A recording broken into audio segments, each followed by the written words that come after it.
신약 성경 요한복음 5장 17절부터 29절까지의 말씀입니다. 신약 150페이지.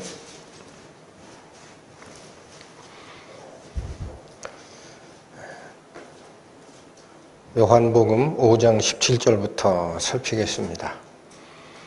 예수께서 저희에게 이르시되 내 아버지께서 이제까지 일하시니 나도 일한다 하시매 유대인들이 이를 인하여 더욱 예수를 죽이고자 하니 이는 안식일만 범할 뿐 아니라 하나님을 자기의 친아버지라 하여 자기를 하나님과 동등으로 삼으심이러라. 그러므로 예수께서 저희에게 이르시되 내가 진실로 진실로 너희에게 이르노니 아들이 아버지의 하시는 일을 보지 않고는 아무것도 스스로 할 수 없나니 아버지께서 행하시는 그것을 아들도 그와 같이 행하느니라. 아버지께서 아들을 사랑하사 자기의 행하시는 것을 다 아들에게 보이시고 또 그보다 더 큰 일을 보이사 너희로 기이히 여기게 하시리라. 아버지께서 죽은 자들을 일으켜 살리심같이 아들도 자기의 원하는 자들을 살리느니라. 아버지께서 아무도 심판하지 아니하시고 심판을 다 아들에게 맡기셨으니 이는 모든 사람으로 아버지를 공경하는 것 같이 아들을 공경하게 하려 하심이라. 아들을 공경치 아니하는 자는 그를 보내신 아버지를 공경치 아니하느니라.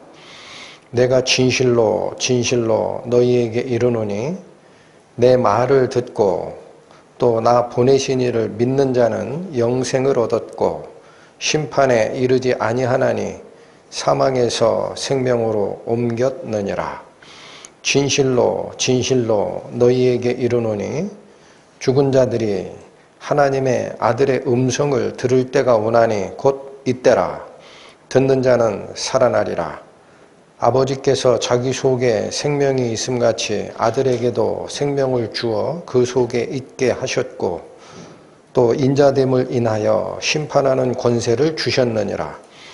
이를 기이히 여기지 말라. 무덤 속에 있는 자가 다 그의 음성을 들을 때가 오나니 선한 일을 행한 자는 생명의 부활로 악한 일을 행한 자는 심판의 부활로 나오리라. 기도하시겠습니다. 하나님 아버지, 오늘도 저희는 당신의 말씀 앞에 섰습니다. 당신의 말씀 중 어느 것 하나 중요하지 않은 게 있겠습니까만 오늘 상고하는 이 말씀, 저희가 믿고 쫓아가는 성자 하나님의 의미와 그분을 통해서만 나의 죽은 생명이 거듭날 수 있음을 설명한 이 말씀들, 듣는 여러 영혼들에게 그 마음으로 받아들이게 하여 주셔서 당신의 생명의 말씀 가슴으로 받고 거듭나고 또 자기 생각을 바꿔가는 영광스러운 당신의 자녀들로 살 수 있도록 은혜를 더하여 주옵소서. 예수님의 이름으로 기도 올립니다. 아멘. 오늘 저희가 같이 상고하실 이 본문은 여러분, 하나님을 믿는다라는 종교는 많습니다. 기독교만 하나님을 믿는 종교가 아닙니다. 유태교 하나님 믿죠. 구약 성경에 기록된 여호와 하나님을 찰떡같이 믿습니다. 유대교인들. 그러나 그들은 구원을 못 받습니다. 또 이슬람교 구약 성경 다 믿어요. 그리고 나서 예수는 실패한 선지자다.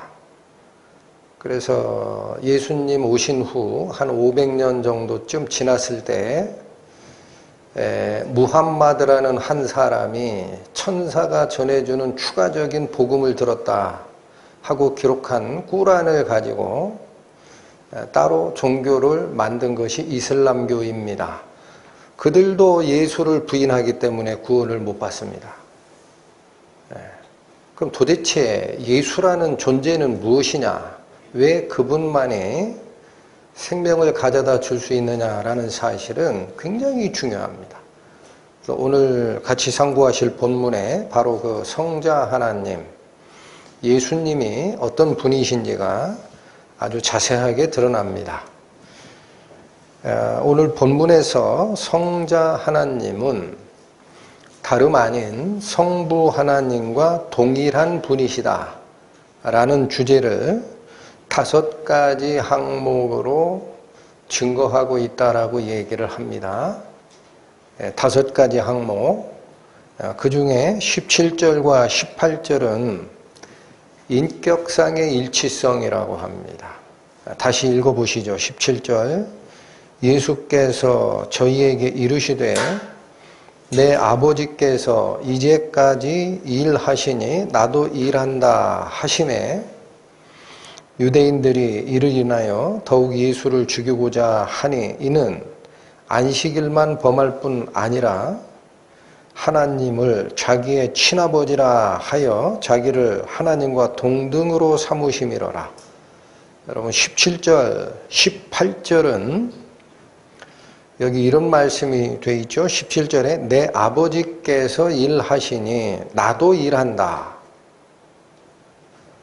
그러면 우리 육신적 관계에서 가업을 잇는 아들은 아버지가 일하시면 쫓아다니면서 일하실 수 있잖아요. 그런 의미냐? 응? 아버지가 하시는 일을 후행적으로 아들도 한다. 그런 뜻이냐? 그렇다면 18절에 자기를 하나님과 동등으로 삼으셨다라는 판단이 안 맞는 거죠. 그냥 부자관계일 뿐이죠. 그죠? 그래서 여러분, 표현을 이렇게 한 것은 아버지가 일하시는 게 있고 아들이 일하시는 게 있고 둘이 따로따로 존재한다라는 뜻이 아닙니다. 여러분 14장 가세요. 172페이지 14장 요한복음 14장 8절에서 10절 말씀을 보시겠습니다. 빌립이 가로되 주여 아버지를 우리에게 보여주옵소서 그리하면 족하겠나이다. 자, 이게 12사도 중에 한 사람인 빌립이 예수님께 요청한 거예요. 예수님이 하나님의 아들이다 이렇게 얘기를 하셨는데 그러면 저는 궁금한 게 있습니다. 예수님의 아버지 하나님 좀 보여주시면 딱 좋겠는데 예수님 그러시면 안 되겠나요? 이렇게 요구를 한 겁니다. 그랬더니 답변이 뭐라고 나오죠? 9절 예수께서 가라사대 빌립아 내가 이렇게 오래 너희와 함께 있으되 네가 나를 알지 못하느냐? 나를 본 자는 아버지를 보았거늘 어찌하여 아버지를 보이라 하느냐? 여러분 예수님의 첫 번째 답변이 뭐죠? 빌립이 아버지 좀 보여주시면 딱 좋겠습니다. 아버지, 영광스러운 아버지 하나님 좀 볼 수 없습니까? 이렇게 요구했을 때 예수님의 첫 번째 답변, 나를 본 자는 아버지를 본 거야. 그러니까 이 나가 누구예요? 아버지란 얘기죠. 응?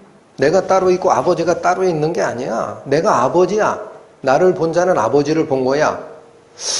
하나님은 눈에 안 보이는 존재인데 제자 중 하나가 보여달라고 하니까 이렇게 표현한 거예요. 그래서 이것은 네가 원하는 보임을, 네가 원하는 보고자 함을 설명한다면 그런 거고 내가 좀 더 자세히 설명해 줄게. 그래서 10절 다시 얘기합니다. 나는 아버지 안에 있고 아버지는 내 안에 계신 것을 내가 믿지 아니하느냐?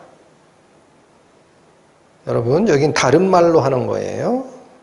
나는 아버지 안에 있고 아버지는 내 안에 계시다라고 합니다. 여기 잠깐 보시죠. 두 개가 있어요.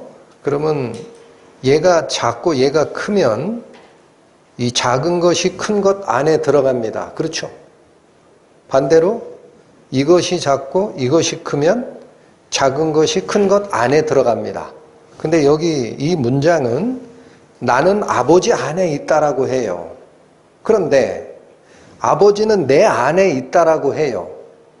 그러면 예수님이 커요? 아버지 하나님이 커요? 똑같은 거예요. 그래서 오늘 본문에 자기를 하나님과 동등됨으로 여기심이라. 그 동등되다라는 말이 영어로 equal입니다. 여러분 산수 수학할 때 등식 알죠? 그게 equal이에요. equal. 같다. 응? 같은 거야.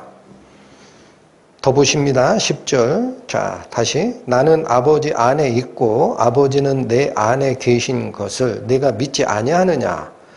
내가 너희에게 이르는 말이 스스로 하는 것이 아니라 아버지께서 내 안에 계셔 그의 일을 하시는 것이라. 여러분 예수님께서 아버지께서 지금까지 일하시니 나도 일한다라는 이 말을 아버지가 하시는 일이 있고 그 밑에 아들이 쫓아다니면서 무슨 일을 한다라는 얘기가 아닌 것을 이제 아시겠죠? 아버지가 일하시니 나도 일한다라는 표현이 요 14장 10절에 의하면은 아버지께서 내 속에 계셔서 그의 일을 하고 계시다라는 거예요. 분명하죠? 네, 본문으로 돌아오십니다. 그래서 요 17절 18절은 내 아버지께서 지금까지 일하시니 나도 일한다 이 말은 아버지의 행함을 아들이 후행적으로 쫓아다닌다라는 게 아니고 그 같은 일이다라는 얘기예요. 아버지 일이 내 일이다 이거예요. 그 안에서 같이 활동을 하고 계시다. 그래서 18절 자기를 하나님과 동등으로 삼으셨던 표현이기 때문에 유대인 율법사들이 이제는 신성모독을 범했다. 예수를 잡아 죽여야 되겠다. 이렇게 생각하기 시작했다라는 겁니다. 그래서 다시 정리합니다. 17, 18절이 우리에게 알려주고자 하는 것은 아들 하나님 예수와 아버지 하나님 여호와께서 인격적으로 같다라는 거예요. 그거 인격적 일치성이라고 합니다. 이어집니다. 19절 20절 그러므로 예수께서 저희에게 이르시되 내가 진실로 진실로 너희에게 이르노니 아들이 아버지의 하시는 일을 보지 않고는 아무것도 스스로 할 수 없나니 아버지께서 행하시는 그것을 아들도 그와 같이 행하느니라. 20절 아버지께서 아들을 사랑하사 자기의 행하시는 것을 다 아들에게 보이시고 또 그보다 더 큰 일을 보이사 너희로 기이히 여기게 하시리라. 여기 기이히 여기다라는 말은 놀랍게 여기게 할 것이다 라는 뜻입니다. 아직 이루지 않으신 일이 있다. 놀라운 일이 기다리고 있다. 그런 뜻입니다. 그러면 19절 20절은 한마디로 요약하면 아들 하나님과 아버지 하나님의 일하시는 방향의 일치성이라 그래요. 일하는 방향의 일치성. 다시 보세요. 19절. 그러므로 예수께서 저희에게 이르시되 내가 진실로 진실로 너희에게 이르노니 두 번이나 강조하셨죠? 아들이 아버지의 하시는 일을 보지 않고는 아무것도 스스로 할 수 없나니 아버지께서 행하시는 그것을 아들도 그와 같이 행하느니라.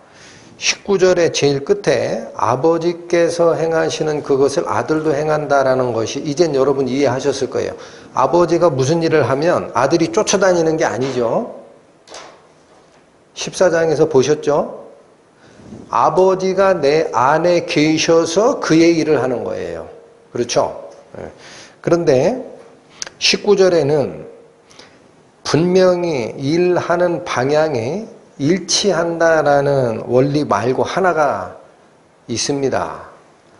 자, 아무것도 스스로 할 수 없다라는 표현이 있죠.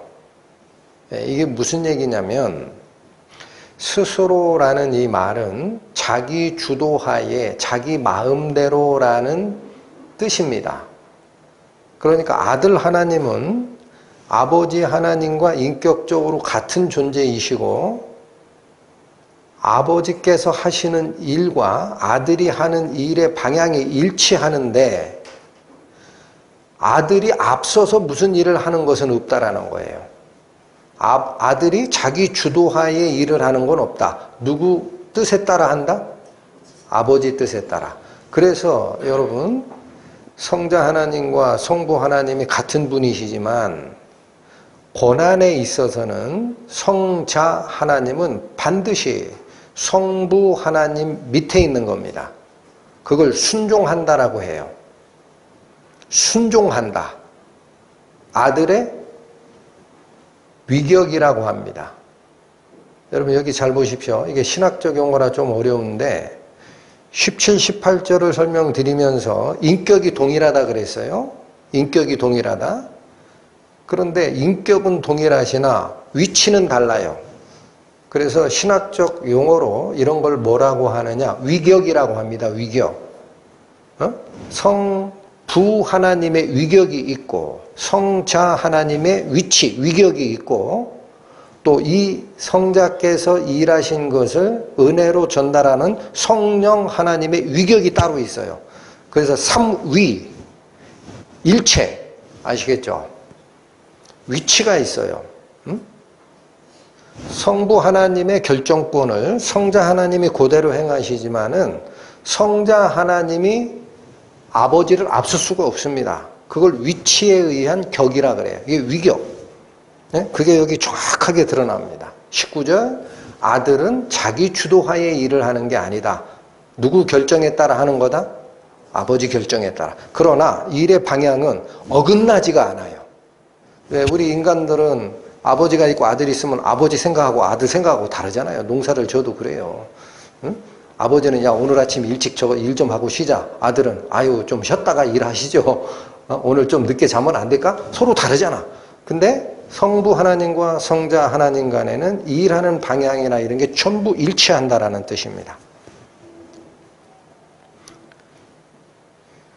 자, 근데 여기 일하는 방향이 일치한다라는 이 얘기를 하시면서 이 3차원 공간 안에서 살아가는 우리 인간들이 제일 이해하기 쉽게 설명하느라 그걸 뭐라고 하느냐? 아버지가 하시는 일을 보지 않고는 이라고 그래요. 아들은 아버지가 하는 일을 보지 않고는 일하는 게 없어. 그럼 아들을 일하게 하려면 아버지는 어떻게 해야 돼요? 자기가 하는 일을 다 보여줘야 돼. 그죠? 아들은 아버지의 일하는 일을 보지 않고는 일을 못해. 안 해. 그러니까 이 아들이 아버지하고 똑같이 일하게 만들려면 아버지는 아들에게 자기가 하는 일을 다 보여줘야 돼. 그렇게 얘기하고 계시죠. 3차원 공간에 사는 우리 사람들에게 제일 이해하기 쉽게 하려고 이렇게 쓴 겁니다. 그럼 여기 아버지를 본다라는 말이 무슨 뜻이냐? 이게 굉장히 중요합니다. 안 보이시는 성부 하나님을 성경 전체를 놓고 읽으세요. 그 안 보이시는 성부 하나님을 유일하게 보신 분이 예수님이에요. 성자 하나님이에요. 나머지는 아무도 못 봤어요. 그게 아버지 하나님과 일치하게 되는 유일한 존재라는 뜻입니다. 다른 것은 아버지 하나님과 똑같은 존재가 있을 수 없다. 자, 여러분 요한복음 1장 가세요. 1장 18절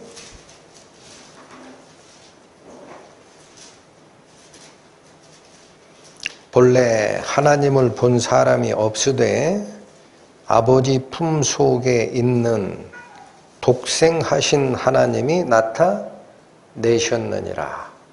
여기 보십시오. 하나님을 본 사람이 있어요? 없어요? 없어요.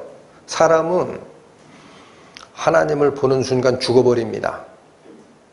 사람은 죄인이고 하나님은 무한히 영광스러운 분이시기 때문에 죄인이 의로우신 하나님을 보는 순간 죽어버립니다. 그래서 사람은 하나님을 본 적이 없어요. 그런데 아버지 품 속에 있는 독생하신 하나님, 유일하신 하나님이라는 뜻이에요, 이게. 자, 여기 보세요. 아버지 속에 계신 유일하신 하나님, 그건 뭐예요? 내 속에 누가 있어요?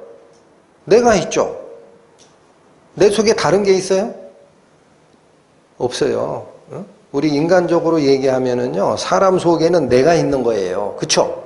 그러니까 내 속에 있는 유일하신 하나님이 이 하나님을 나타내시려고 오신 분이 누구다? 예수님이라는 거예요. 그러니까 여기서 본다라는 표현을 쓰는 것은 같다라는 뜻입니다. 같다. 체험했다. 같다. 그래서 유일하게 이 아버지 하나님을 보고 또 보여주시는 관계가 누구랑과 연결만 되느냐? 성부 하나님과 성자 하나님 간에만 존재하는 겁니다. 어떤 분들은 처음에 율법을 주실 때 출애굽 백성들을 인도했던 모세가 하나님을 대면해서 얘기했다. 그렇게 성경에 기록되어 있는데 모세는 하나님 본 거 아닙니까? 라고 얘기를 합니다. 못 봤습니다. 모세마저도 한번 가보세요. 출애굽기 33장. 구약 134페이지 펴보시죠.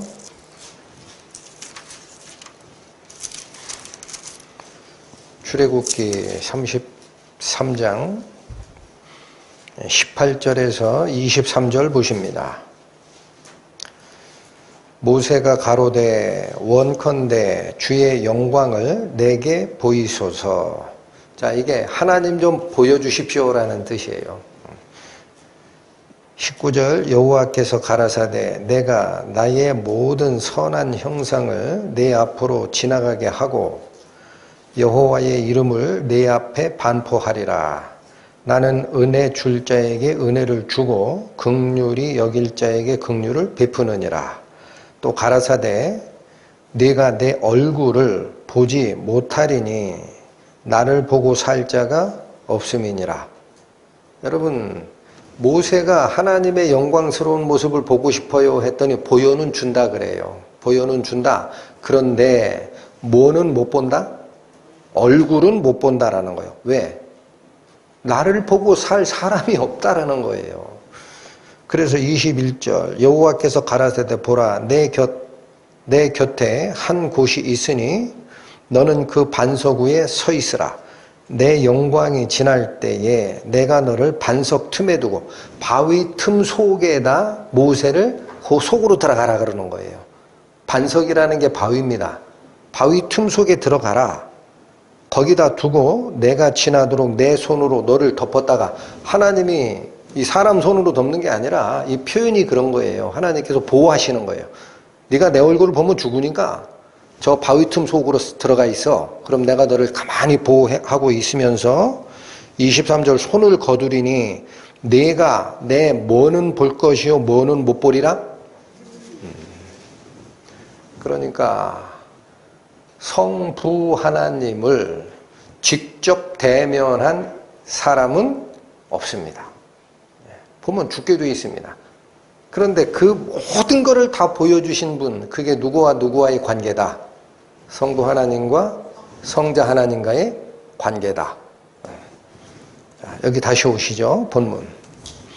그래서 다시 정리합니다. 17, 18절은 성부 하나님과 성자 하나님 간의 인격적 일치성이라면 19절, 20절은 성부 하나님과 성자 하나님 간의 일하는 방향의 일치성입니다.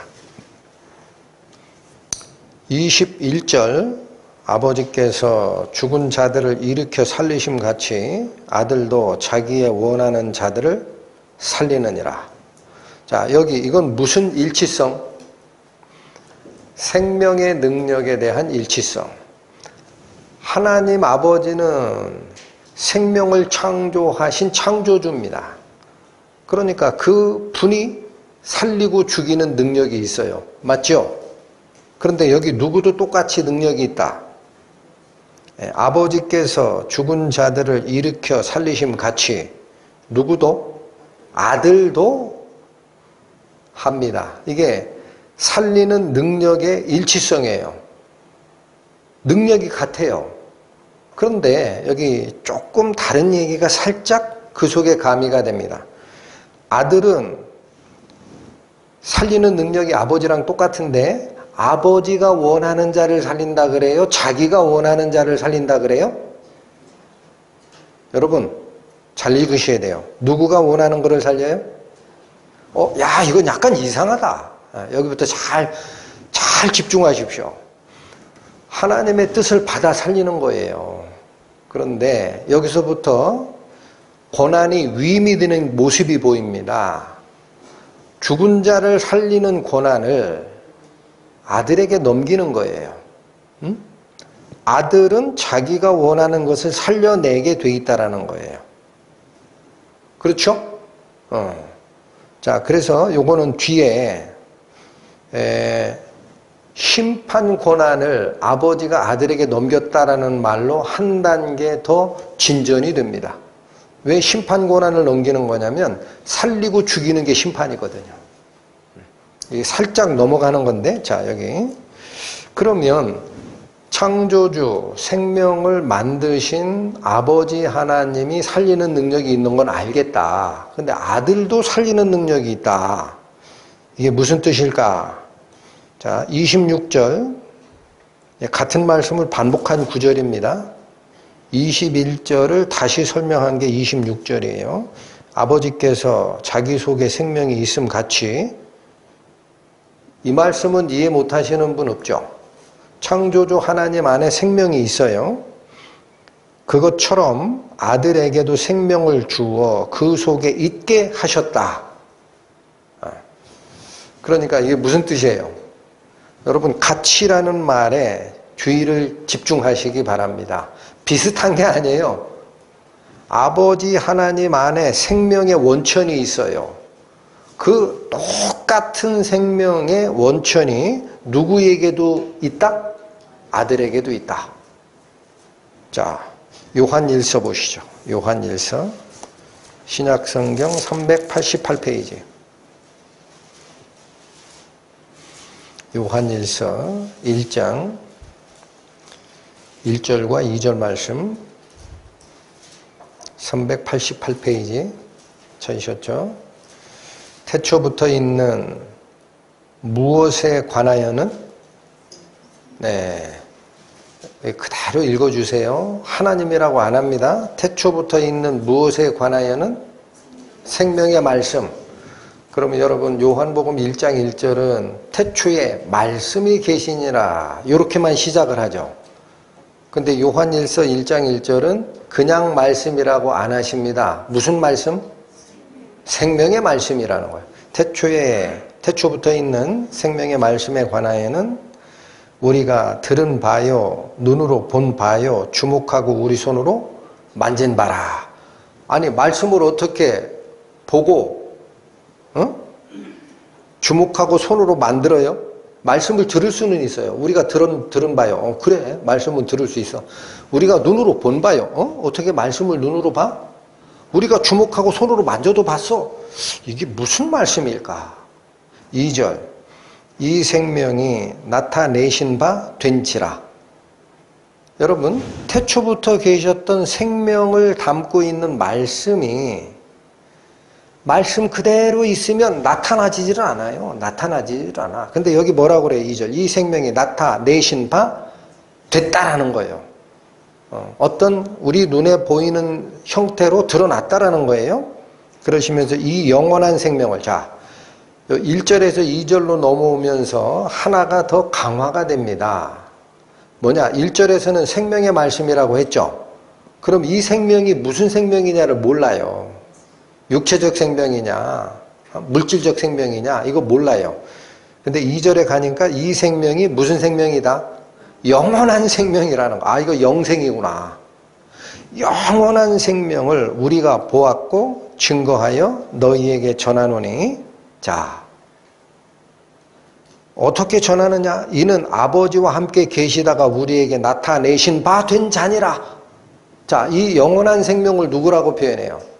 아버지와 같이 계시다가 우리에게 나타내신 바 된 자. 누굽니까? 이거 워낙 많이 찾아서 여러분 제가 찾아 읽어드릴게요. 요한복음 1장 18절 아까 읽었던 말씀입니다. 본래 하나님을 본 사람이 없으되 아버지 품 속에 있는 독생하신 하나님이 나타내셨느니라. 아, 성자 하나님 예수님을 얘기하는 거구나. 그렇죠. 그러니까 여기 이 태초부터 있는 생명의 말씀이라는 이 표현을 빌리면 아버지 하나님이 따로 계시고 아들 하나님이 계셨는데 아버지 하나님께서 아들 하나님에게 생명을 나눠준 게 아니에요. 그분이 아버지 하나님이라고. 아버지 품속에 있는 독생하신 하나님, 유일하신 하나님. 여러분 제 안에 뭐가 있어요? 죄가 있죠. 맞죠? 제 안에 죄가 있는 거예요. 그러니까 이 안에 하나님의 생명이 위격을 달리하여 일을 하시느라 나오신 그분이 성자 하나님이다라는 거예요. 다시 오십니다. 오늘 본문으로. 조금은 어렵게 느끼실 수 있습니다. 그래도 잘 들어주십시오. 자, 다시 설명. 17, 18절은 인격상의 일치성, 19, 20절은 일하는 방향의 일치성, 21절은 생명의 능력과 주권에 있어서 일치성인데 바뀐 게 하나 있다 그랬어요. 아까 일하는 일치성에서 19절은 아들 하나님이 자기 주도하에 일하는 게 없어. 위치상 아버지 밑에 있는 상태야. 아버지의 뜻을 그대로 행하는 거야. 이렇게 얘기하는데 비해서 21절은 똑같은 생명을 가지고 있고 살리는데 누구 원대로 살린다? 아들의 원대로 살린다 그래요. 여기 오해하지 마시기 바랍니다. 아버지가 원치 않는데 아들이 살리는 건 없어요.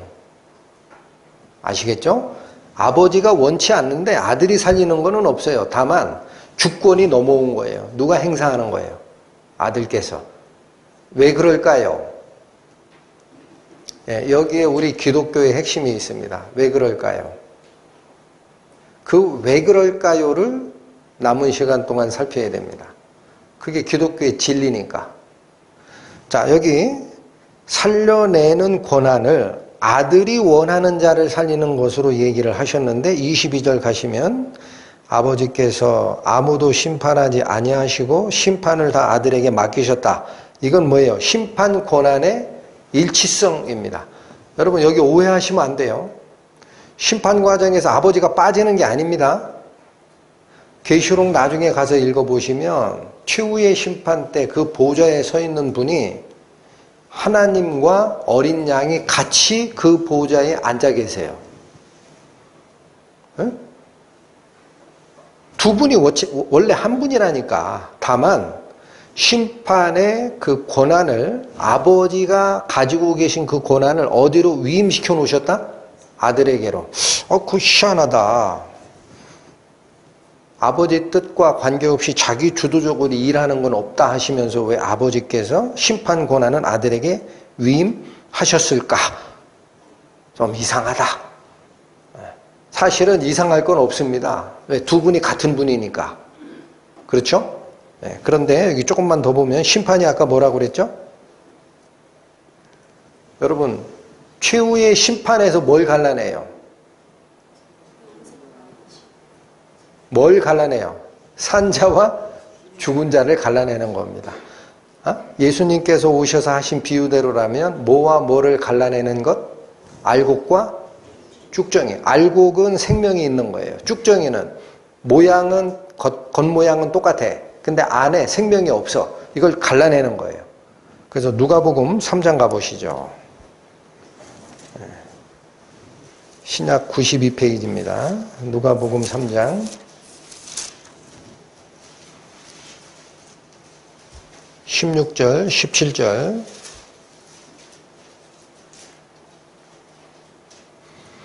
요한이, 이 요한은 세례 요한입니다. 요한이 모든 사람에게 대답하여 가로되 나는 물로 너희에게 세례를 주거니와 나보다 능력이 많으신 이가 오시나니 나는 그 신들매, 이거 신발끈이에요.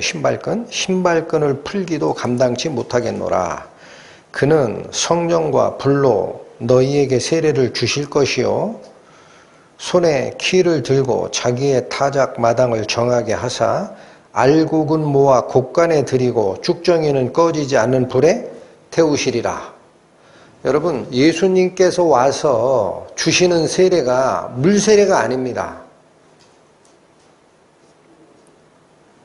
요즘에 우리 기독교계에서 이걸 잘못 이해해서 물세례를 주고 교리문답을 해서 성경을 웬만큼 알았다, 또 신앙 고백을 들어보고 영접했다, 그러면 물세례를 줘서 세례교인을 만들고 그러면 그 천국 가는 사람으로 얘기를 해요. 비성경적입니다. 무슨 세례를 받지 아니하면 전부 껍데기예요? 성령 세례. 성령에 의해서 나의 죽어있는 영이 거듭난 자가 성령 세례를 받은 거예요. 그런데 못 받으면 아직 살아있는 게 아니죠. 그럼 모습은 똑같아요. 같이 교회 다니고 같이 찬양하고 해. 근데 마지막에 그건 사람 눈에는 안 보이거든요. 근데 예수님께서 딱 보시고 너는 네 영이 죽었다, 살아난 적이 없네. 그러면 겉은 똑같은 쌀인데 안에 알맹이가 없어요. 이걸 뭐라 그래요? 쭉정이. 쭉정이는 어디에 태워요? 불에. 그러니까 성령과 불로 세례를 주신다라는 말씀은 심판 권한을 가졌다라는 거예요. 예수께서.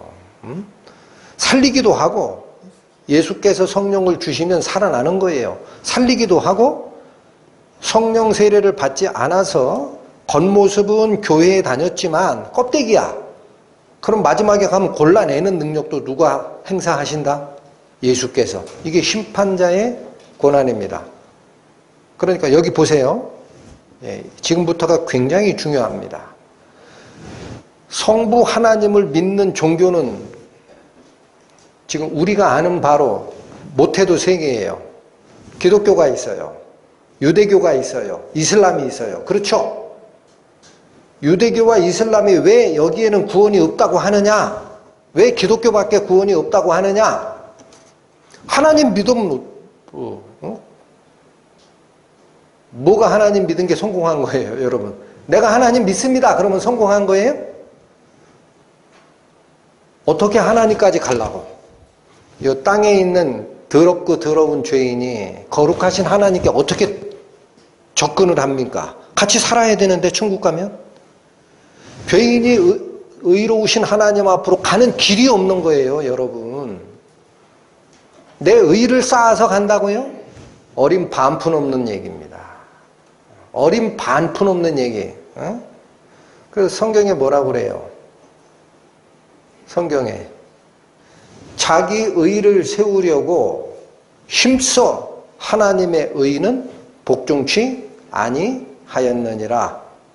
그러니까 내 스스로 죽어있는 씨가 살아나려고 자꾸 발버둥을 친 거지. 하나님의 의는 뭐예요? 예수 그리스도, 생명을 가져오신 그분에게 내 생명을 맡겨서 그분의 성령이 내 죽어있는 영을 살려내도록 해야 이게 살아있는 영이 돼서 예수 그리스도의 생명을 통해서 하나님께 가는 겁니다. 그래서 예수께서 하신 게 그거예요. 내가 곧 길이요 진리요 생명이니 나로 말미암지 않고는 아버지께로 갈 자가 없느니라.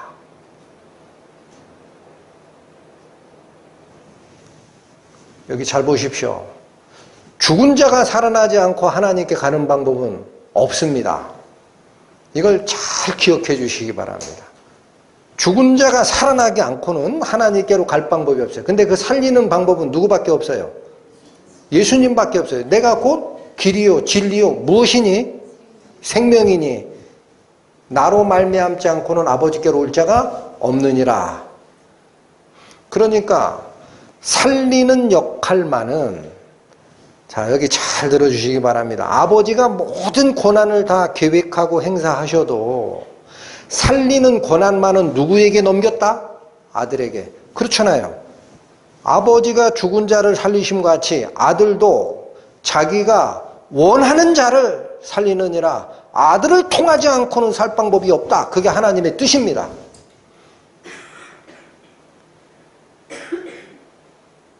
엉뚱한 걸 쫓아가다가 지옥에 들어가는 거예요, 여러분. 응? 그래서 내 아들을 줬다. 여기가 길이야. 이 길을 모르니까 헤매다가 천국이 무슨 천국이에요. 그러니까 여기 이런 말씀을 들을 때 저희는 정말 조심해야 됩니다. 나를 다시 살펴보고 내가 정말로 생명의 말씀으로 거듭난 적이 있는지 확인하시고, 아니면은요, 다른 사람한테는 30년 된 세례 교인으로 칭찬을 받으려고 하는 마음이 있겠죠, 속에. 그건 혼자 그냥 간직하시고 그것도 별로 좋진 않아요. 속에서는 하나님한테 무릎을 꿇으셔야 돼. 하나님 저 좀 살려주십시오. 어떡합니까? 하나님 저 좀 살려주세요. 그 기도가 터져 나와야 하나님이 마음을 보시거든요. 겉은 사람들은 몰라요. 신앙 경력이 굉장한 줄 알아. 근데 안에 들어가면 살아난 적이 없는데 무슨 쭉정이지 생명이에요. 알고기. 그래서 여기 중요한 게 이 얘기입니다. 생명부터는 아들이 원하는 자를 살린다라고 얘기를 하시면서 심판 고난도 어디로 넘겼다? 아들에게 넘겼다라는 얘기예요. 여러분, 이게 가짜면 기독교 전체가 인류 역사 최대 사기극입니다. 다시 말씀드립니다. 이 말씀이 가짜면 인류 역사 최대의 사기극이 기독교예요. 유대교에도 구원이 있고 이슬람에도 구원이 있다면 예수는 올 필요가 없었고 죽을 필요도 없어요. 에? 기독교를 믿는다고 하는 사람들은 전부 사기당한 거야. 정신병자든지 둘 중 하나예요. 응? 엉뚱한 걸 쫓아가는 거야, 그러면. 응? 여러분, 요한계시록 보십니다. 요한계시록 5장 신약 404페이지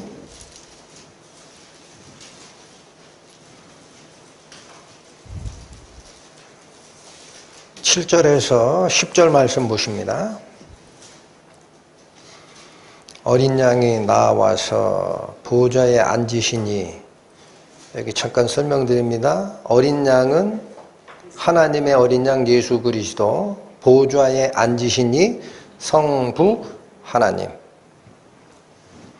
어린 양이 나와서 보좌에 앉으시니의 오른손에서 책을 취하시니라.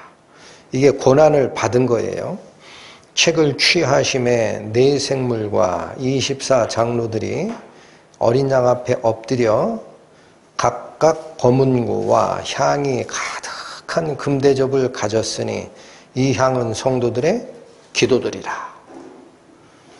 9절 새 노래를 노래하여 가로되 책을 가지시고 그 인봉을 떼시기에 합당하시도다. 여러분, 이게 요한계시록에 나오는 7 인을 떼는 재앙인데, 기록되어 있는 심판에 관련된 서류를 두루마리로 둘둘둘 말아서 아무도 못 보게 거기 도장을 빵빵 찍어놓은 게 인이에요. 인, 도장인. 그 도장을 떼내는 고난을 예수께서 받으셨다라는 얘기입니다. 그 무슨 뜻이냐? 심판 고난을 행사하는 거예요. 이게 그 모습입니다.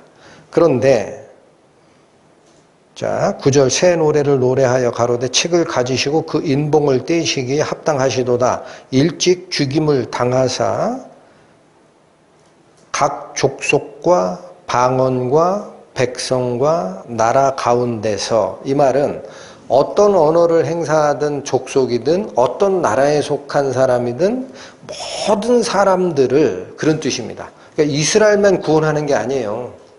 예수님이 오신 뜻은 전 세계 모든 민족에게서, 그 다음 사람들을 뭘로 사서 하나님께 드리신 분이에요?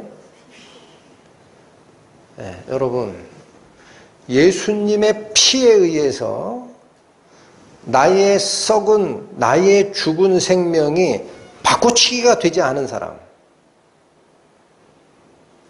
예수님의 피에 의해서 내가 값주고 사신 바가 된 경험이 없는 사람, 그 사람은 하나님께 못 가요. 이 일을 누가 하셨다?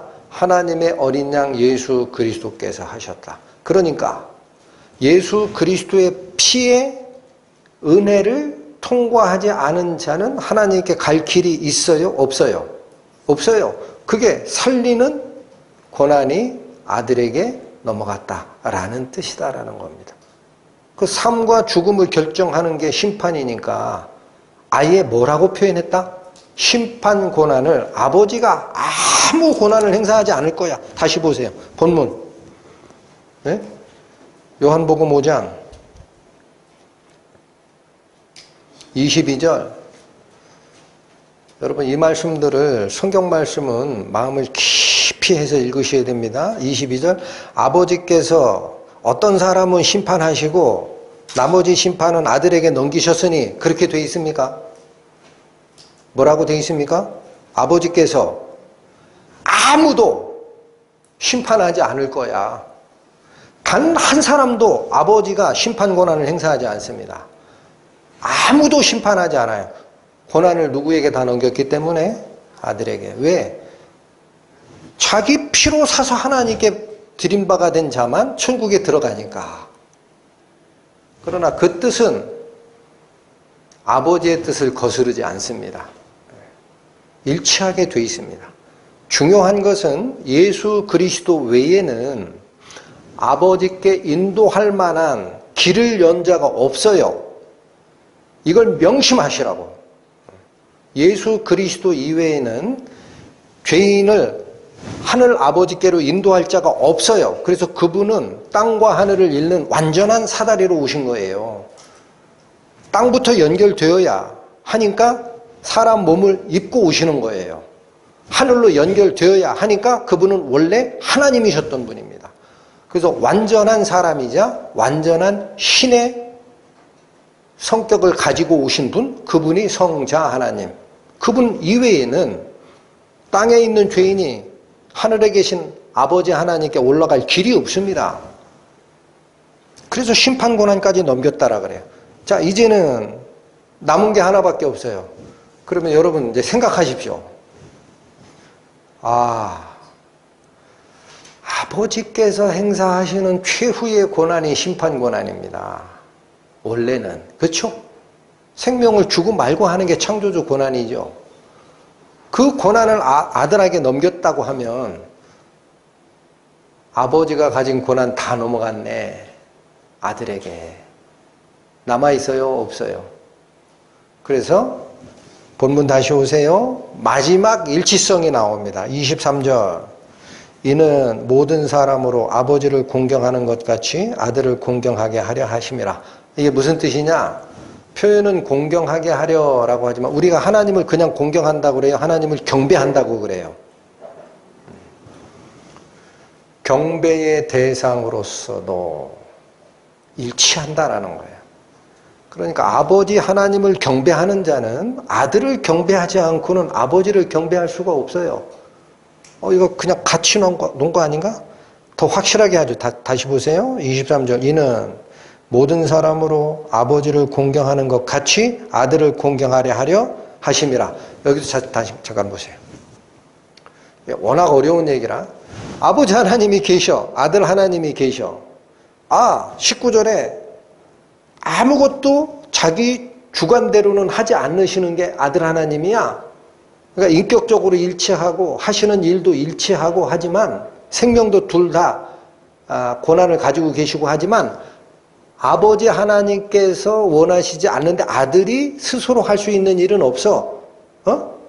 요걸 딱 생각하시면 요 경배 고난도 아버지 하나님께서 아들도 같이 경배해라 라고 줬으니까 아버지 하나님이 위양한 고난인 줄 안다고요. 그 수준으로 이해를 해요. 근데 자, 연결된 모습 보세요. 하심이라 아들을 공경치 아니하는 자는 그를 보내신 아버지를 공경치 아니하느니라. 이게 무슨 뜻이에요? 성자 하나님을 공경하는 방법을 모르는 상태는 아버지 공경하는 게 있을 수가 없다라는 거예요. 그래서 예수 그리스도를 믿는 기독교 외에는 구원이 없어요. 구원이 없어요. 하나님 믿는다고요? 속은 겁니다. 믿기는 뭘 믿어요? 갈 길이 없는데. 가보세요, 심판대 앞에. 어? 아버지 하나님께 갈 길이 없는데 뭘 믿었어, 믿기는. 어? 여러분, 이 경배의 대상으로서의 일치성, 어마어마한 겁니다. 예수 그리스도를 믿는 것이 하나님을 믿는 거예요. 예수 그리스도를 통과하지 않고 하나님을 경배하는 건 있을 수가 없다.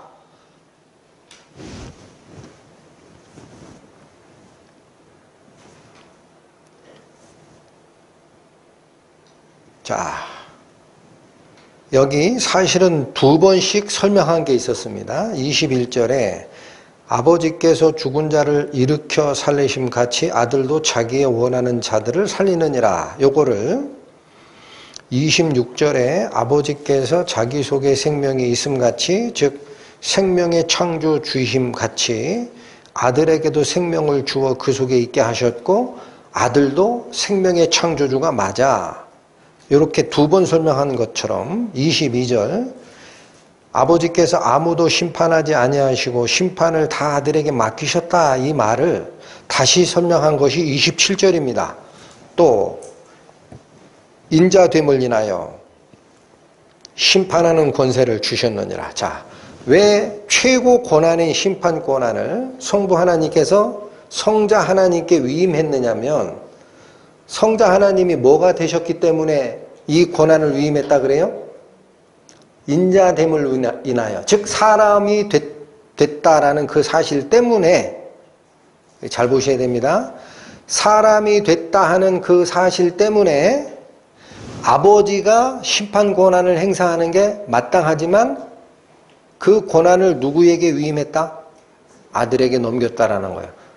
이게 무슨 말이냐? 왜 아들이 와야 돼?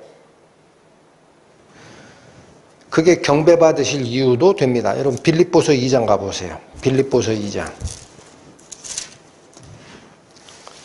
신약성경 319페이지 빌립보서 2장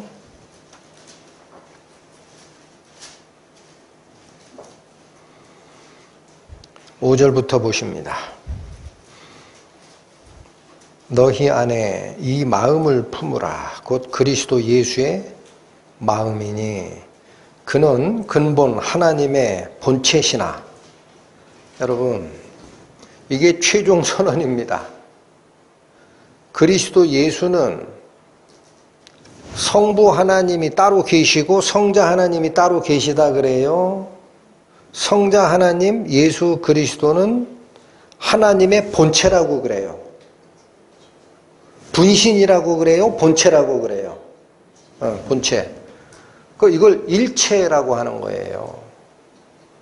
위격, 위치는 성부 하나님, 성자 하나님, 성령 하나님으로 삼위가 계시지만 본질적인 것은 일체, 본체 한 분, 거기서 나오신 분이에요. 본체이시나 하나님과 동등됨을 취할 것으로 여기지 아니하시고 오히려 자기를 비어 종의 형체를 가져 사람과 같이 됐습니다. 원래 성부 하나님과 똑같은 영광의 하나님이에요. 그분이 그분이에요. 근데 이 영광을 비워냈다라는 거예요. 여기 영광을 가득 담은 그릇이 있는데 다 쏟아버렸어요. 잠깐 유보하자. 나는 지금 이 영광의 자리에 있으면 저 밑에 있는 죄를 진 인간들과는 나는 만날 수가 없어. 그러니까 내가 제대를 만나러 가려면 이 영광을 포기하고 가야 돼. 하고 다 비워버리고 사람의 형체를 입고 오셨습니다. 8절 사람의 모양으로 나타나셨음에 왜 나타나셨는지가 나옵니다. 하늘에 계신 하나님께서 왜 사람의 몸을 쓰고 이 땅에 내려오셨는지가 나옵니다. 8절 사람의 모양으로 나타나셨음에 자기를 낮추시고 어디까지 복종해요? 죽기까지. 곧 십자가에 죽으십니다. 십자가에 돌아가시는 일 밖에는 그 길 외에는 죄인된 인간이 죄값을 사면받고 하늘로 올라갈 길이 없기 때문에 이 일을 하시러 오신 분이 성자 하나님이라는 거예요. 그러니까 9절 이러므로 즉 사람을 살리는 길을 직접 내신 역할을 하신 성자 하나님이심으로 그런 뜻이에요.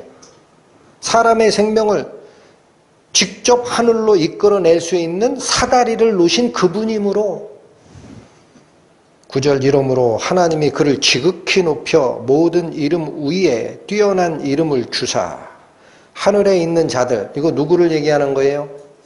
천사들, 영적 존재들, 하늘에 있는 자들과 땅에 있는 자들과, 이건 인간들, 또 땅 아래에 있는 자들, 이건 죽은 자들, 그러니까 산자든 죽은 자든 사람이든 영적 존재든 간에 모든 무릎을 예수의 이름에 꿇게 하시고, 이게 심판 권한을 주는 거예요. 모든 입으로 예수 그리스도를 주라 시인하여 주님, 하나님이라고 부르는 그 여호와 하나님께 바쳐진 그 권한, 주님, 이 주님이라는 칭호를 예수 그리스도에게 부여했다라는 거예요. 하여 하나님 아버지께 영광을 돌리게 하셨느니라. 그게 아버지 하나님이 영광 받으시는 일이다라는 겁니다. 죄로 죽은 인간을 영광스러운 하나님께로 인도하는 그 일이 아들에게 위임한 일이지만 그 일이 성취될 때라야 성부 하나님도 영광을 받으시는 일이다. 이게 인자됨을 인하여 심판하는 권세를 넘기셨다라는 뜻이다. 그 길 밖에는 인간을 살려낼 방법이 없기 때문에. 오늘 본문으로 다시 돌아오십시오.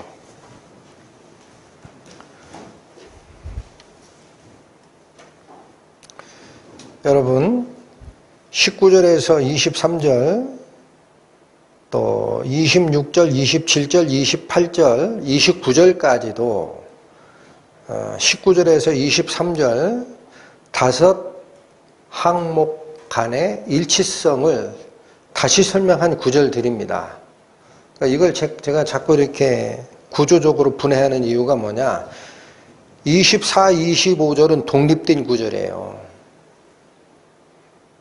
반복되는 구절을 짝을 딱 지어서 제껴 놓으면 24절과 25절만 남아요. 그게 무슨 말씀이냐면 여기가 핵심이라는 얘기입니다. 성부 하나님, 성자 하나님이 인격적으로 일하시는 방향에서, 능력과 주권상에서, 심판하는 권한에서 경배를 받으실 대상으로 일치하신 분이야 라는 얘기를 해놓고 그 중앙에다가 24, 25절을 두신 겁니다. 이걸 잘 들어라 이런 뜻입니다. 이걸 잊어버리면 안 된다. 그래서 24절 봅니다. 내가 진실로 진실로 너희에게 이르노니 내 말을 듣고 또 나 보내신 이를 믿는 자는 영생을 얻었고 심판에 이르지 아니하나니 사망에서 생명으로 옮겼느니라. 여러분, 내 말을 듣고 나 보내시를 믿는다.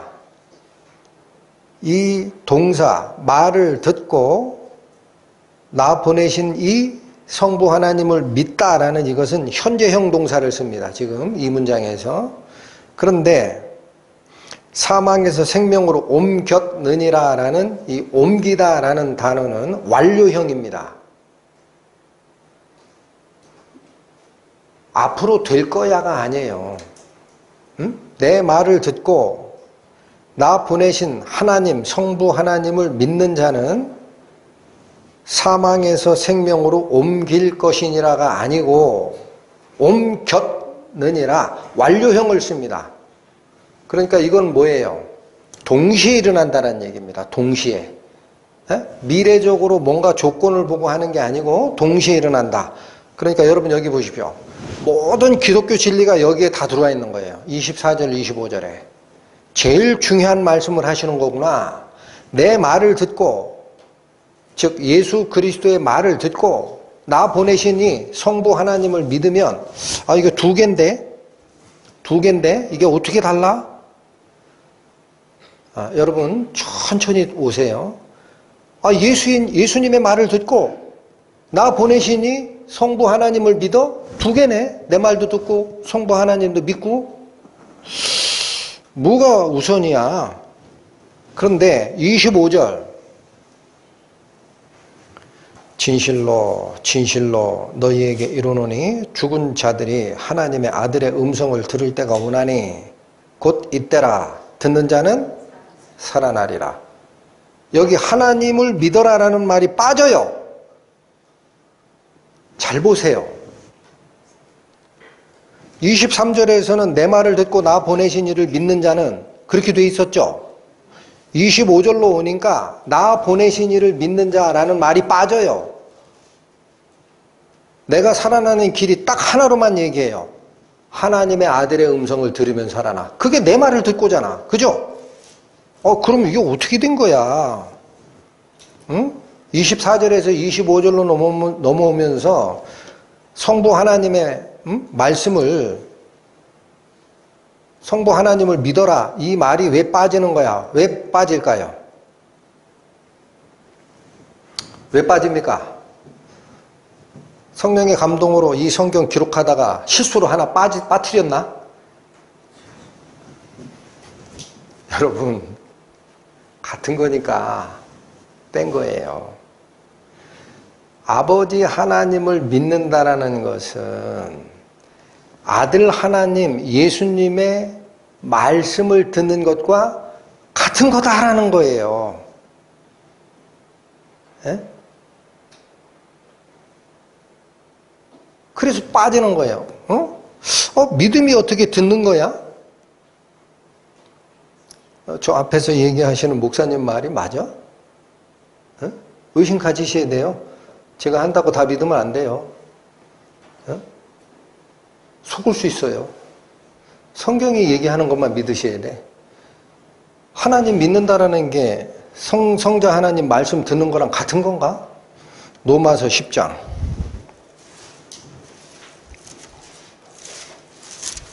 로마서 10장. 신약성경 253페이지입니다.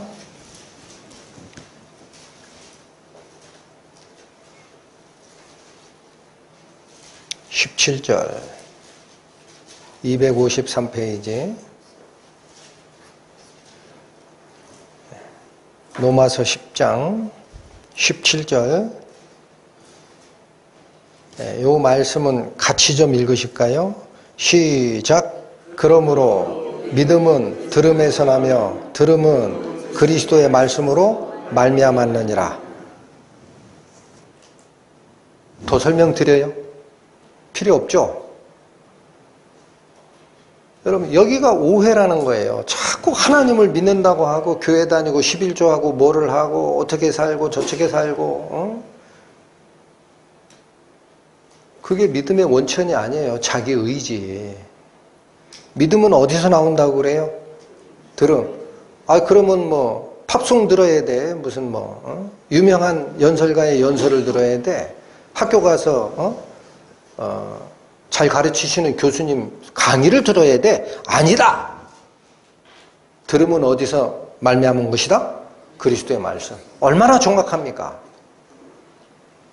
그러니까 본문에 여기 다시 오세요. 요한복음 5장 24, 25절이 기독교의 모든 진리가 여기에 농축되어 있다고 그랬어요. 제가 24절에서는 내 말을 듣고 나 보내신 이를 믿는 자가 영생을 얻는다 그래요. 그 영생을 얻는 것이 곧 심판에 이르지 않는 것이고 사망에서 생명으로 옮긴 거다라는 건데 25절로 딱 넘어가니까 똑같이 진실로 두 번을 강조하시더니 하나님의 아들의 음성을 들으면 살아나.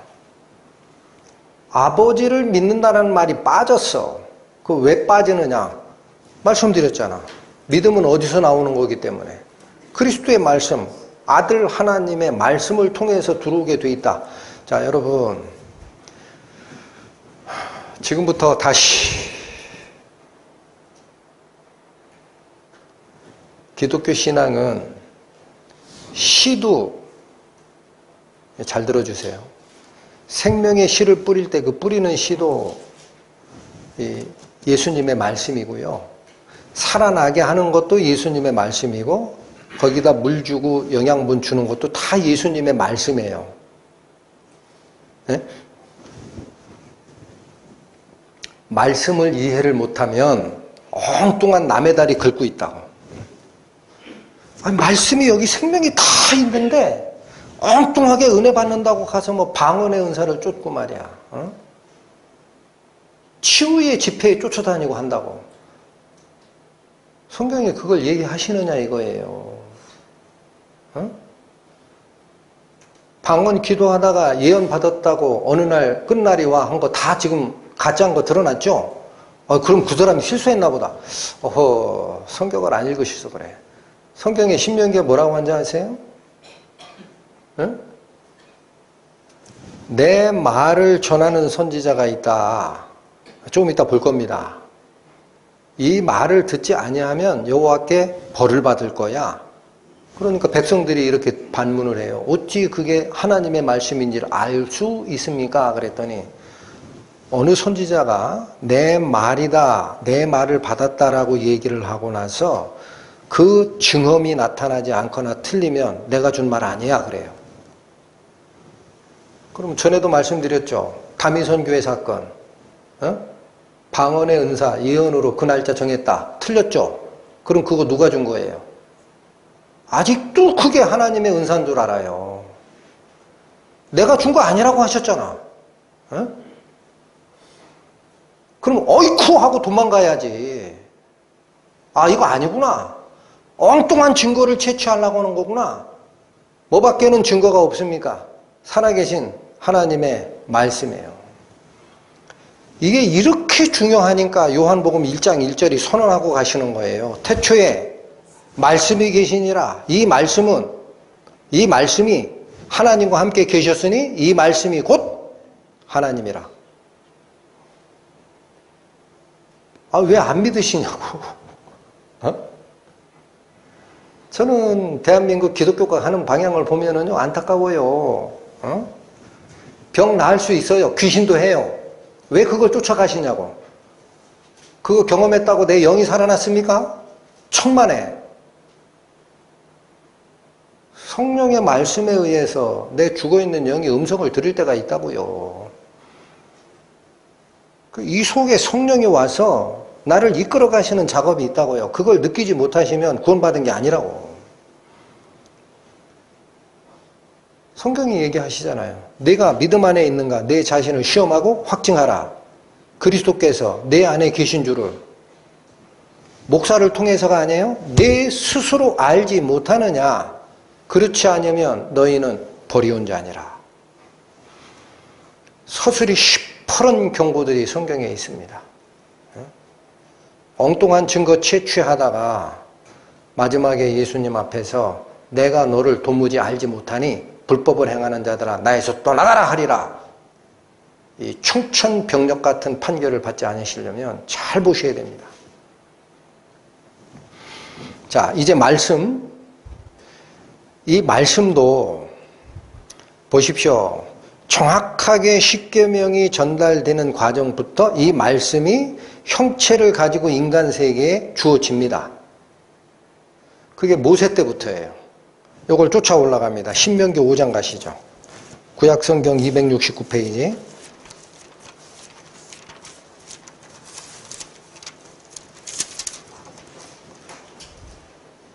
신명기 5장 십계명을 하나님으로부터 십계명을 시내산에서 받을 때의 모습입니다. 신명기 5장 4절 5절 보시죠. 여호와께서 산 위 불 가운데서 너희와 대면하여 말씀하시매 그때에 너희가 불을 두려워하여 산에 오르지 못하므로 내가 여호와와 너희 중간에 서서 여호와의 말씀을 너희에게 전하였노라. 여러분, 이 모세가 무슨 말씀 여기다 기록한 거죠? 십계명을 받을 때에 시내산 정상에는 하나님이 임재하셨어요. 그 산 전체가 불이 탔어요. 그리고 그 속에서 하나님의 음성이 들리는데 백성들은 산 아래에 있었거든요. 거기서 보고도 이 하나님의 영광을 보면 죽을 것 같다라는 공포에 휩싸였던 상태입니다. 그 가까이 못 가는 상태라 모세가 어떤 역할을 했다? 5절 내가 여호와와 너희 중간에 서서 여호와의 말씀을 너희에게 전하였노라. 이게 뭐냐? 중재자 역할을 했다라는 거예요. 이게 중보예요, 중보. 구약 시대에 모세가 하나님과 사람 사이에 중보자 역할을 했더라라는 얘기입니다. 22절 가보세요. 22절 여호와께서 이 모든 말씀을 산 위 불 가운데 구름 가운데 흑암 가운데서 큰 음성으로 너희 총회에 이르신 후에 더 말씀하지 아니하시고 그것을 두 돌판에 써서 내게 주셨느니라. 모세에게는 모든 걸 얘기했습니다만 백성들에게는 요 십계명 선포 이외에는 나머지는 돌판을 써. 왜냐? 하나님의 모습보다 하나님의 음성 듣다가 죽게 생겼거든요. 여러분, 하나님의 모습을 아무도 본 자가 없다 그랬죠. 나를 보고 산 자가 없다. 근데 하나님의 음성도 그렇게 위대합니다. 이 음성을 듣다가 백성들이 죽을 것 같아요. 그래서 모세 보고 중간에 당신이 가서 듣고 우리한테 전해주세요. 이렇게 얘기한 거예요. 그 정황이 나오는데 23절 산이 불에 타며 캄캄한 가운데서 나오는 그 소리를 너희가 듣고 너희 지파 두령과 장로들이 내게 나와 자. 백성들의 대표단이 모세한테 왔어요. 그 얘기를 듣다가 왜 왔냐? 24절 말하되 우리 하나님 여호와께서 그 영광과 위엄을 우리에게 보이심에 불 가운데서 나오는 음성을 우리가 들었고 하나님이 사람과 말씀하시되 그 사람이 생존하는 것을 오늘날 우리가 보았나이다. 여기 누가 여기 살아있다는 거예요. 여기 모세 얘기하는 거예요. 백성들하고 하나님 사이에 중간에 서서 말을 듣고 있는 모세가 살고 있더란 얘기, 안 죽고. 그런데 25절 이제 우리가 죽을 까닭이 무엇이니까? 이 큰 불이 우리를 삼킬 것이요 우리가 우리 하나님 여호와의 음성을 다시 들으면 죽을 것이라. 이게 진짜 그 백성들에게 임한 죽음의 공포입니다. 왜 이런 현상이 일어나느냐면 하나님은 죄가 하나도 없이 거룩하신 분이시기 때문에 죄인인 인간의 모습을 봐도 죽지만 하나님의 음성 앞에 살아남을 길이 없어요. 그래서 요구합니다. 26절 무릇 육신을 가진 자가 우리처럼 사시는 하나님의 음성이 불 가운데서 바람을 듣고 생존한 자가 누구이니까? 당신은 가까이 나아가서 우리 하나님 여호와의 하시는 말씀을 다 듣고 우리 하나님 여호와의 당신에게 이르시는 것을 다 우리에게 전하소서. 방법 제시하죠. 우리는 더 이상 못 듣겠다. 이거 듣고 있다가 우리 다 죽겠다. 그러니까 당신은 하나님 음성을 직접 가서 들으시고 하나님께서 우리에게 주고자 하는 말을 들으신 다음에 우리에게 전해주소서라는 거예요. 중보자 역할을 해주소서. 우리가 듣고 행하겠나이다 하였느니라. 이게 요청사항이에요. 그래서 이게 어떻게 됐다고요? 신명기 18장 가보세요. 291페이지. 이 요청을 하나님이 받아주십니다. 신명기 18장 16절부터 봅니다. 이것이 곧 네가, 여기 네라고 단수로 표현한 것은 이스라엘 백성을 총칭하는 겁니다. 이것이 곧 네가 총회의 날에 호렙산에서 너희의 하나님 여호와께 구한 것이라. 곧 네가 말하기를 나로 다시는 나의 하나님 여호와의 음성을 듣지 않게 하시고 다시는 이 큰 불을 보지 않게 하소서. 두렵건대 내가 죽을까 하나이다 하며. 앞에서 얘기했던 백성의 두령들이 요구한 사항이죠. 그렇게 요구했다라는 거예요. 하매 17절 여호와께서 내게 이르시되 그들의 말이 옳도다. 하나님이 인정한 겁니다. 하나님의 그 음성을 직접 듣다가는 다 죽게 생겼다. 이 말이 인정이 됐어요. 내 말이 그들의 말이 옳도다. 18절 내가 그들의 형제 중에 너와 같은 선지자 하나를 그들을 위하여 일으키고 내 말을 그 입에 두리니 내가 그에게 명하는 것을 그가 무리에게 다 고하리라. 하나님이 그 백성들의 요청을 받아들이셨어요. 그래서 어떻게 하겠다고 얘기하십니까? 내가 그들의 형제 중 이스라엘 백성들 중에서 너와 같은 선지자 여럿을 하나를 여러분 이게 제가 한 달 정도 된 것 같습니다. 사마리아 여인과의 대화 설교 말씀에서 사마리아인들이 가지고 있던 신앙에서는 모세와 같은 선지자를 타헤브라고 부른다 그랬어요. 타헤브. 메시아가 아니고. 여기서 나온 얘기입니다. 모세와 같은 선지자 하나예요. 여럿이 아니에요. 그래서 이것을 그 선지자라고 합니다. 그 선지자.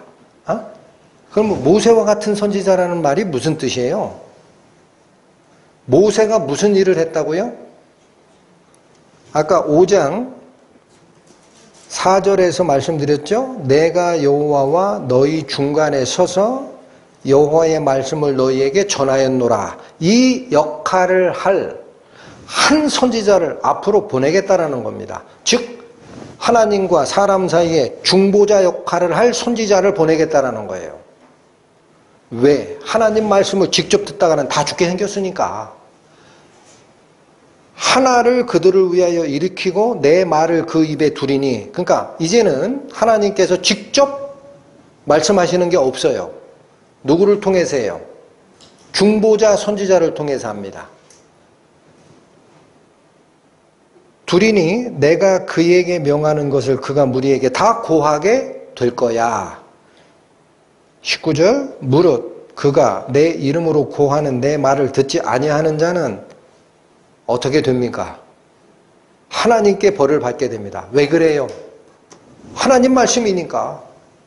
그 선지자 말이 아니니까.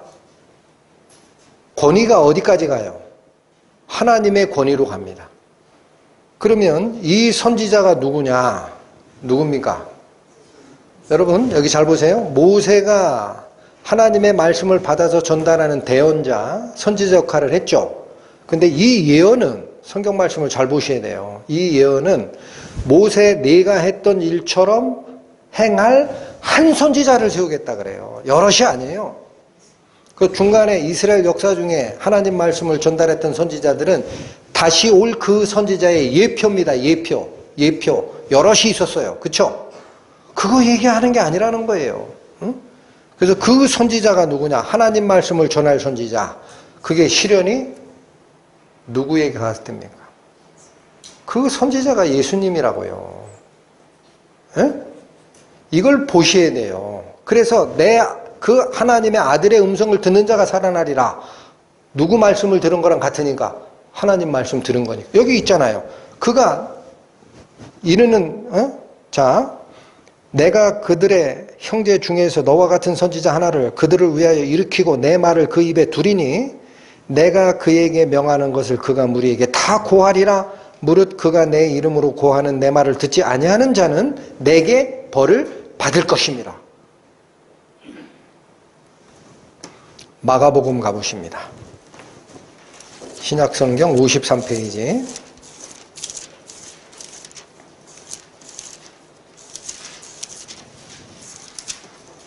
마가복음 1장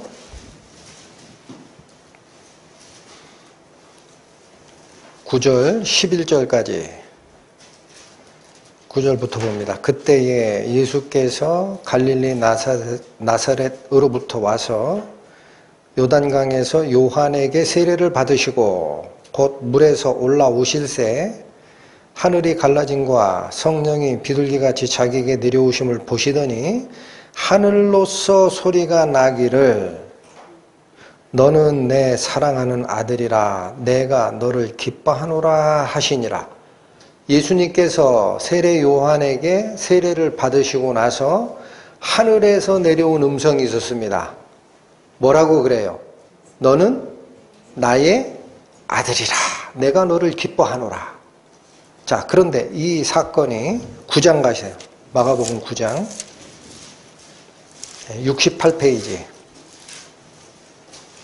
변화산 사건에서는 말씀이 추가가 됩니다. 변화산 사건 길지 않으니까 전체 한번 읽어볼게요. 9장 1절에서 8절입니다. 68페이지입니다. 또 저희에게 이르시되 내가 진실로 너희에게 이르노니 여기 섰는 사람 중에 죽기 전에 하나님의 나라가 권능으로 임하는 것을 볼 자도 있느니라 하시니라. 엿새 후에 예수께서 베드로와 야고보와 요한을 데리시고 따로 높은 산에 올라가셨더니 저희 앞에서 변형되사 그 옷이 광채가 나며 세상에서 빨래하는 자가 그렇게 희게 할 수 없을 만큼 심히 희어졌더라. 이에 엘리야가 모세와 함께 저희에게 나타나 예수로 더불어 말씀하시거늘 구약시대에 존재했던 엘리야 선지자와 모세가 이 시점에 나타난 겁니다. 5절 베드로가 예수께 고하되 랍비여 우리가 여기 있는 것이 좋사오니 우리가 초막 셋을 짓되 하나는 주를 위하여 하나는 모세를 위하여 하나는 엘리야를 위하여 하사이다 하니 이는 저희가 심히 무서워하므로 저가 무슨 말을 하는지 알지 못함이더라. 그러니까 알고 얘기했다. 무서워서 자기도 모르는 사이에 이런 말을 했다. 왜 이렇게 무서울까요? 하나님의 영광으로 바뀌었기 때문에 예수께서. 그리고 나서 자 7절 마침 구름이 와서 저희를 덮으며 구름 속에서 소리가 나되 자 이제 잘 들으십시오. 이는 내 사랑하는 아들이니 너희는 저의 말을 들으라 하는지라. 여러분 모세를 통해 시내산에서 사람에게 당신의 계명을 전수하셨던 하나님의 말씀이 직접 들으면 죽을 것 같다 그래서 약속을 하셨어요. 하나님이 나중에 너희 형제들 중에 모세 너 같은 선지자 딱 하나를 세우는 날이 있을 거야. 그의 말을 들어야 돼. 그 말을 듣지 아니하는 자는 여호와 나로부터 저주를 받아 벌을 받게 돼. 그렇죠? 근데 여기 변화산에서 빛나는 무지개 구름 속에서 울려 퍼지는 음성이 뭐라 그래요? 이는 내 사랑하는 아들이니 너희는 그의 말을 들으라. 너희는 그의 말을 들으라. 이분이 바로 그 선지자입니다. 이분이. 그런데 오늘 본문에서 살폈듯이 이분은 본체 누구셨어요? 하나님이 직접 내려오신 겁니다. 당신의 말씀을 전하러. 하나님이 직접 인간의 모습을 쓰고 하나님의 말씀을 대신 전하러 왔다. 그분이 직접 오신 거예요. 그러니까 이 수많은 하나님의 말씀을 받아 전하는 이 역사를 히브리서는 이렇게 얘기를 합니다. 히브리서 1장 353페이지 신약 353페이지 히브리서 1장 1절과 2절 말씀 옛적의 선지자들로 여기 선지자들 단수예요? 복수예요? 복수. 모세 이후에도 여러 선지자가 있었습니다. 그들 선지자는 모세와 같은 선지자가 아니에요. 모세와 같은 선지자 하나를 세운다고 한 그 하나, 그 선지자가 아니에요. 그런데 옛적의 선지자들로 여러 부분과 여러 모양으로 우리 조상들에게 말씀하신 하나님이 그렇죠. 그렇게 여러 번 전달해 주셨죠. 그 하나님이 2절 이 모든 날 마지막에 이 말이 무슨 얘기예요? 이게 최후의 선지자란 얘기예요. 마지막 보내는 선지자다. 앞으로는 더 이상 선지자가 없어. 이 모든 날 마지막에 누구로 우리에게 말씀하셨으니? 예수 그리스도가 바로 그 선지자로 오신 거예요. 마지막 하나님의 뜻을 전하러. 더 이상은 선지자가 없습니다. 그러니까 예수님 탄생 후에 500 몇 년에 나온 무함마드 그 선지자 가짜지. 아시겠어요? 이 모든 날 마지막에 주신 선지자예요. 아들 하나님이 오신 것은. 왜? 그분이 하나님이기 때문에 하실 말씀 다 하셨어. 그 뒤에 딴소리 하는 사람은 전부 가짜야. 속지 말라고. 속으니까 엉뚱한 걸 쫓아가지. 에? 여러분, 모세가 했던 역할이 뭐라 그랬어요? 내가 여호와와 너희 가운데 중간에서 여호와의 말씀을 너희에게 전하였노라. 이 중보자 역할을 했다라는 거예요, 모세가. 근데 지금 신약 성경에는 뭐라고 얘기합니까? 사람과 하나님 사이에 중보도 한 분이시니 사람이신 예수 그리스도라. 그분밖에는 없다. 사람들 생각은 참 간사합니다. 예수님을 통해서 하면 될걸. 응? 사제라는 직분을 만들어 놓고 고해성사 해가지고 거기서 죄를 고하게 만들지를 않나? 그렇게 하라고 돼 있습니까?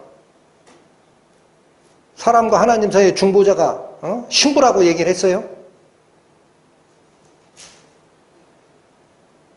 예수 그리스도께 나가라고 했잖아요. 만일 우리가 우리 죄를 고백하면 그는 미쁘고 의로우사 우리를 모든 더러움에서 깨끗게 하실 것이요. 예수 그리스도가 실패한 선지자라고 500 몇 년에 무함마드라는 사람이 나타나가지고 자기가 완성한 하나님의 뜻을 전하겠다. 나는 승리한 선지자다. 하고 이상한 교를 만들지를 않나? 이 문제들이 왜 다 일어나는 겁니까? 예수님을 모르기 때문에 그래요. 예수님을 모르기 때문에 비슷한 사람 또 있는 줄 알고 자꾸 누구를 세우려고 하는 거야.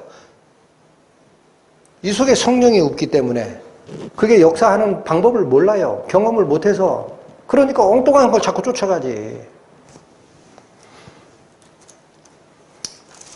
여러분 본문으로 다시 오십니다. 요한복음이 얘기하는 바는 간단합니다. 요한복음 1장 1절 다시 보십시오. 태초에 말씀이 계시니라. 이 말씀이 하나님과 함께 계셨으니 이 말씀은 곧 하나님이시니라. 말씀을 하나님으로 바라보는 신앙이 없으면 거듭남도 없습니다. 그 말씀이 뭔지를 모르기 때문에 권위를 인정을 못해요. 사람이 쓴 줄을 알아. 응? 말씀이 하나님이시라. 요한복음 6장 63절 155페이지. 살리는 것은 영이니 육은 무익하니라. 여러분 오늘 본문에서 잘 기억해 주세요. 죽은 자들이 하나님의 아들의 음성을 들을 때가 오나니 곧 이때라. 듣는 자는 살아나리라. 무엇을 살아나게 한다는 얘기냐? 여기 다시 6장 63절 살리는 것은 영이니 육은 무익하니라. 죽은 자들이 하나님의 아들의 음성을 들을 때가 오나니 듣는 자는 살아나리라. 무엇이 살아나리라? 너희의 죽은 영이 살아나리라. 응? 내가 너희에게 이른 말, 이게 뭐예요? 하나님의 아들의 말, 예수 그리스도의 말씀, 이 말씀이 곧 영이요 생명이라. 예수 그리스도의 말씀이 나를 살리는 영이요 생명입니다. 아시겠죠? 병 치유되는 치유 집회 거기 가가지고 마음 뺏기지 마세요. 속는다고. 두 팔을 가지고 지옥에 던지우는 것보다 한 팔을 가지고 천국에 가는 게 낫다고 하셨어요. 치유 집회 쫓아가지 마시라고. 두 눈을 가지고 지옥에 던져지는 것보다 한 눈을 가지고 천국에 가는 게 낫다. 응? 이 세상에서 어떻게 하면 잘 먹고 잘 살까? 부흥을 얘기하는 거, 그거 다 썩은 부흥이에요. 부흥은 뭐가 부흥인 줄 아세요? 하나님의 말씀이 내 속에 들어와서 내 마음에 쫙 다 울려 퍼지는 게 부흥입니다. 그 내가 바뀌어가는 게 부흥이에요. 무슨 세상에서 복락을 찾겠다고 쫓아다니는 게 부흥입니까? 그 썩은 부흥이지. 성경에 얘기하시죠. 내가 재물과 하나님을 겸하여 섬길 수 없느니라. 돈은 만악의 뿌리가 되나니. 아니 왜 경고들을 모르시냐고. 쫓아갈 게 있고 버릴 게 있다. 여러분 오늘 본문의 마지막 두 절 마저 읽고 마칩니다. 28절 요한복음 5장 28절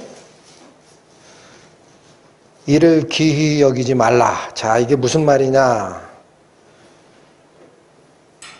죽은 자가 다시 사는 부활의 문제가 기독교의 핵심입니다.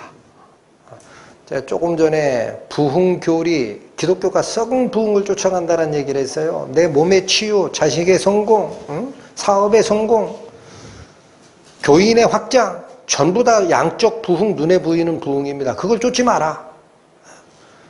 그럼 무슨 부흥이냐? 28절 이를 기히 여기지 말라. 무덤 속에 있는 자가 일부만이요 다요. 다 그의 음성을 들을 때가 오나니 선한 일을 행한 자는 생명의 부활로 악한 일을 행한 자는 심판의 부활로 나오리라. 여러분 우리 인간은요 하나님의 형상을 조차 창조받은 존재이기 때문에 죽음이라는 것은 내 속에 있는 영혼이 임시 거처인 집, 장막집, 텐트 치고 살던 이 집을 떠나는 걸 뿐입니다. 그럼 이 영혼이 다시 하나님 앞으로 가기 위해서 영원한 몸으로 바뀌어 입는 부활이 다 있습니다. 인간으로 태어났다 죽은 자는. 그런데 그 부활이 하나는 생명의 부활이지만 하나는 무슨 부활? 심판의 부활입니다. 그 몸을 입고 심판 때 쓰는 거예요. 그래서 그가 던져지는 불못, 두 번째 사망은 영체를 입고 들어가기 때문에 어떤 사람들, 일부 사람들이 얘기하는 것처럼 불에 타서 없어지질 않아요. 그 영원한 고통이라고 합니다. 이 몸을 가지고 가는 게 아니에요. 부활체를 가지고 간다고. 그게 심판의 부활이에요. 하나님 앞으로 가서 사는 것은 생명의 부활. 여기에다가 우리 몸을 다, 마음과 몸을 다 쏟는 신앙을 가져야 됩니다. 그러면 이 땅에서 어떻게 사는지, 돈이 궁하든지 건강에 약간 문제가 있든지 자녀 문제가 있든지 사업에 문제가 있든지 신경을 안 써요. 그거 왜 신경 써요? 응? 그걸 보고 사는 게 아닌데 우리의 소망은 어디에 있어요? 하늘에 있어요. 우리의 도성, 영원히 거할 하나님과 같이 살 그곳, 거기 그 부활 소망을 보고 이 땅은 휘퍼모네, 고난 밑에 거하는 삶으로 충분히 이겨낼 수 있는 겁니다. 계시록 21장 한 구절만 더 찾고 끝내겠습니다. 신약성경 422페이지 요한계시록 21장 26절, 27절 말씀. 자, 여러분 다시 한번 확인. 성경 말씀은 곧 하나님 말씀입니다.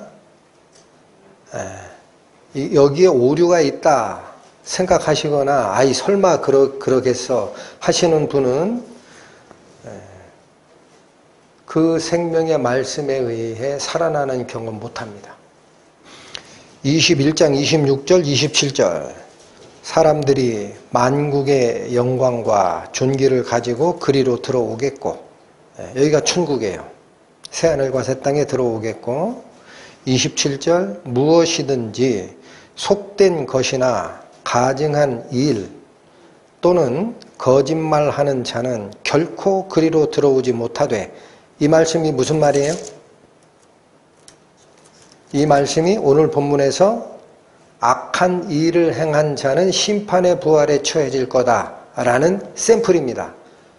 그런데 그 앞에 오늘 본문에서 5장 29절에 선한 일을 행한 자가 생명의 부활로 나온다라고 했죠. 그럼 사람들은 내가 다른 사람보다 조금 뭔가 나은 행동을 했다 그러면 나는 선한 행동을 한 줄 알아요. 그 얘기를 하는 게 아니에요. 에? 여기 다시 보세요. 계시록 21장 27절 무엇이든지 속된 것이나 가증한 일 또는 거짓말하는 자는 결코 그리로 들어오지 못하되 이게 악한 일을 행한 자입니다. 오직 딴 게 있다 이것밖에는 없다. 이것밖에는 없다. 어린 양의 생명책에 기록된 자들만 들어갑니다. 이게 선한 일을 행한 자입니다. 아니 어떻게 이게 선한 일입니까? 내 아버지의 뜻대로 행하는 자라야 들어가리라 그러셨어요. 예수님께서. 그 아버지 뜻이 뭐라고 하느냐? 내 아버지의 뜻은 아들을 보고 믿는 자마다 영생을 얻는 이것이라. 왜 성경 말씀을 안 꿰십니까? 구슬이 서말에도 꿰어야 보배예요.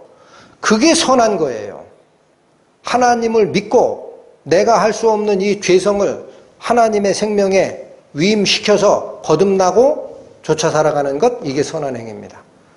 오직 어린 양의 생명책에 기록된 자들 뿐이라.